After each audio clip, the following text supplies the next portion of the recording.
Hey guys and gals, I wanted to get you all before the video to let you know that if you're dealing with abuse of any sort, know that you're not alone and that there are organizations dedicated to helping people in your situation. You can also contact your local law enforcement agencies to report this criminal activity.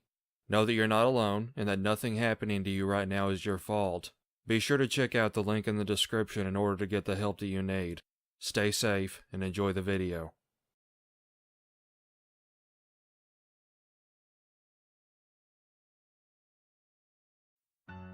This was probably the scariest moment I had with someone at any job I've ever had.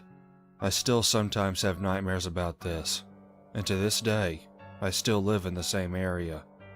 4 years ago, when I was 19, I was working for a non-profit blood donation office in the downtown area of the city I lived in.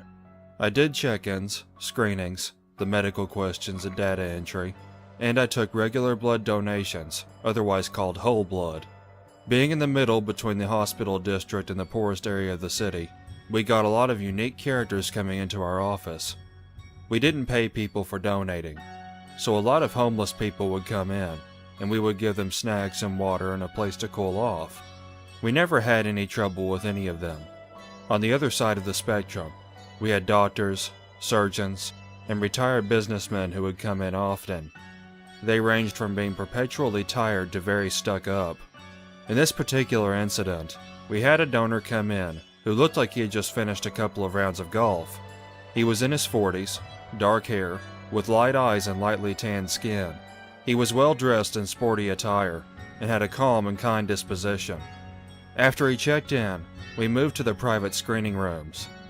They were small, quiet rooms, half the size of a room in a doctor's office, with a computer and 2 chairs.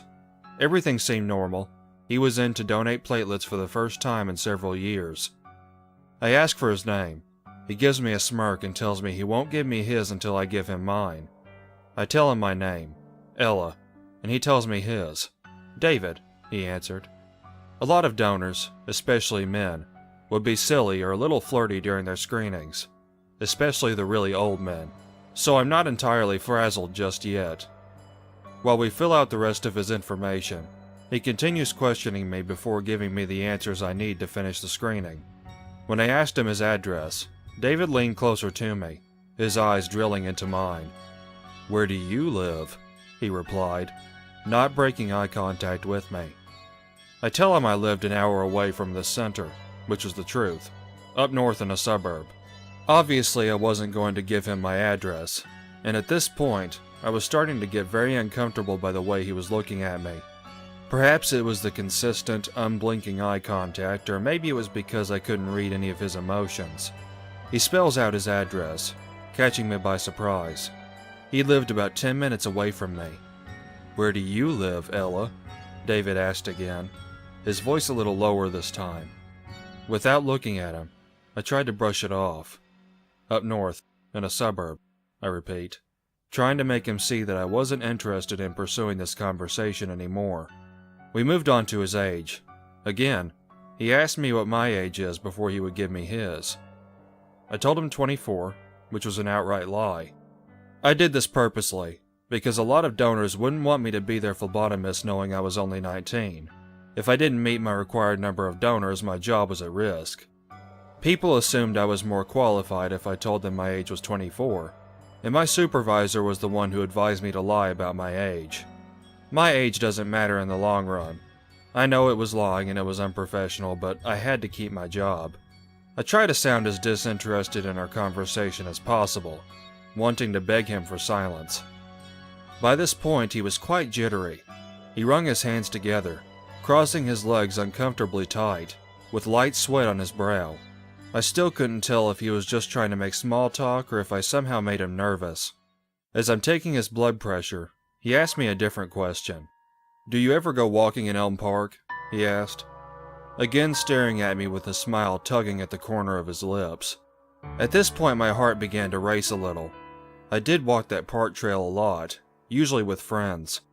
The park is large, the walking trail about 5 miles long, and a good chunk of it runs alongside fences leading into other people's backyards.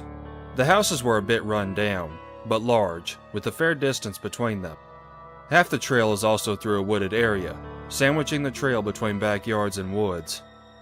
My instincts tell me to lie, but I tell David instead that I know of the trail and that I used to walk it as a teenager. He gives me a small, before tapping his foot impatiently. It's a lovely trail. My house backs up right beside it, across from the northern woods. You might have seen it before. It's the one with the chain fence. I like to sit outside on the porch. Perhaps I've waved at you before. He squirms in his chair now. You know, lots of people avoid going through the wooded areas. Now why would they do that? I don't know if I'm supposed to answer, but I'm desperately trying to get through the initial screening. Maybe it's too far of a walk for some people, I say. I ask him a medical question. Ignoring my question, he scoots his chair closer to me. Maybe people don't like how secluded it is. It gets dark around nighttime. His voice is deadpan. I can almost feel the warmth radiating off his skin because he's so close. I half agreed with him, explaining that I need to get the questions finished so he can do his private medical test. Screenings usually have a 60-question test that donors take by themselves that ask about their personal medical history. Although he didn't move away from me, he willingly answered the questions, his interrogation ceasing for now. My heart was in my ears, and I pulled up the personal test page. I ran through my trained spiel about how to take the test quickly, wanting to get out as soon as possible to tell my supervisor about how strange our donor is acting. Please use the keyboard and mouse. We don't have a touchscreen, I explained at the end. Before I could stand up, David had his hand over mine, engulfing my small digits in the mouse in his hot, sweaty palms. This mouse? He asked slowly with a purr in his voice. His eyes locked on my face. Quickly, I slid my hand out from under his, going to the door. I'll be outside. Please call me when you're finished, I mumbled, not looking him in the eyes. I just about slammed the door behind me before beelining it straight to my supervisor's office. I told him everything that happened, how uncomfortable David seemed, how he wouldn't stop asking me personal questions and touch my hand in a weird way. I know it seems like I was overreacting, but the vibes he gave me made me so uncomfortable, and I have a panic disorder. He told me he would have me go to his office while he's donating to make an important call, and he would have someone else proceed with the donation. I was very relieved he believed me and had my back. By the time I came out of his office, David was leaning against the frame of the door to the screening room, his eyes following me. I still couldn't place an emotion, and he remained unblinking. I apologized for the holdup, and I shuddered, knowing we were alone again. We took our seats, and I began typing as fast as I could. All that's left is for me to review the questions he missed or answered incompletely. A pit formed in my stomach when I saw that he skipped every single question, not answering a single one, meaning I have to ask him every single personal question and manually type every answer. Were you confused on how to take the quiz? I asked, very annoyed at this point. I wanted to spend more time with you, Ella, David said, more calm now. I could feel sweat beading on my forehead. By the way, I never asked earlier. Do you have any kids? My mind turned to mush, leaving me baffled by the question. I didn't have any kids, but what if I told him I did? Would that turn him off?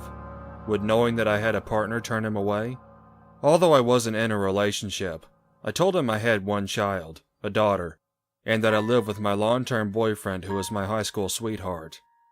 I exaggerated the terms long-term. I know now that was stupid. I was lying to this stranger and it was snowballing into a bit of a mess. Your mind does stupid things when it's panicking. David then began asking me questions about my fake daughter, how old she was, what she looked like, and if she was a good little girl. I dodged his questions, saying that I didn't want to talk about my daughter at work, that I've already said enough. I've always wanted a daughter, he mused, his eyes looking past me and at the blank wall behind me. A little girl, blonde hair and blue eyes. Just like her sexy mother. His eyes wandered to my blonde locks before traveling up to my blue eyes. I just watched with a panicked expression. I didn't know what to do or say.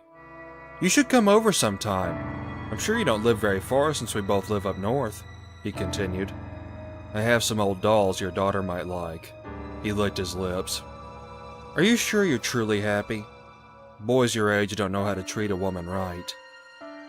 There was a bit of scorn in his voice for my non-existent boyfriend, and I caught him clenching his fist. I was silent. Miraculously, after ignoring him and continually asking questions, he started to answer.